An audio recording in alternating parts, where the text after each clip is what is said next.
Because of the current political context, we realize na meron talagang challenge. Opisyal nang natanggap ng mga endorser ng impeachment complaint laban kay Vice President Sara Duterte ang abiso ng pagpupulong na isasagawa ng House Justice Committee sa March 2, 3 at 4.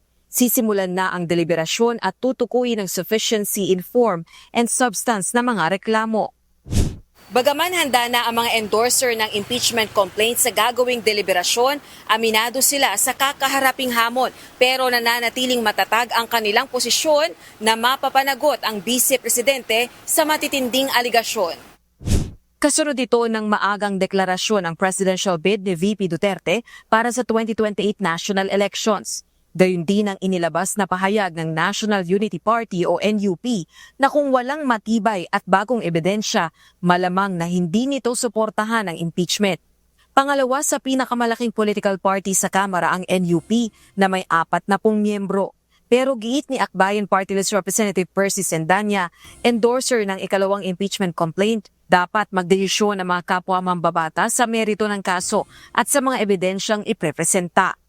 Yes, it is challenging. And I think tayo naman, kasama yung mga complainants, we're up to the challenge. Mas nararamdaman ko yung pressure na dapat talagang panagutin na si VP Sara Duterte. Yung pressure na kinakailangan niya harapin itong mga aligasyon laban sa kanya na kahit sinasabi niya ngayon natatakbo siya for president, ilang taon na niyang tinatakbuhan yung accountability at yung pagsagot dito sa mga aligasyong ito. So the pressure is really on. Kumpiyansa naman ito sa mga ebidensya ng kanilang reklamo laban sa Vice Presidente. Ganito rin ang posisyon ni ACT Teachers Party List Representative Antonio Tino na endorser naman ang unang impeachment complaint.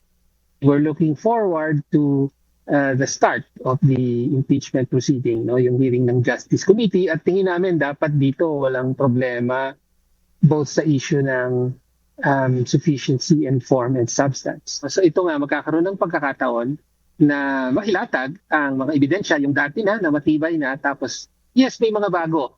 Kahit yung complaint natin, in-include natin yung affidavit ni Madriaga. Naniniwala naman si Representative Tino na may negosasyon nang nangyayari kaugnay ng issue ng impeachment kasunod ng isinapublikong pahayag ng NUP.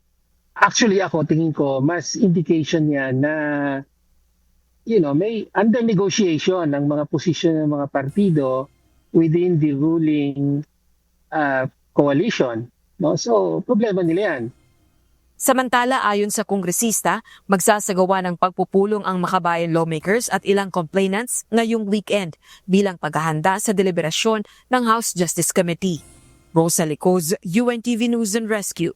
Diyos ang aming sandigan, serbisyo publiko ang aming pinahahalagahan.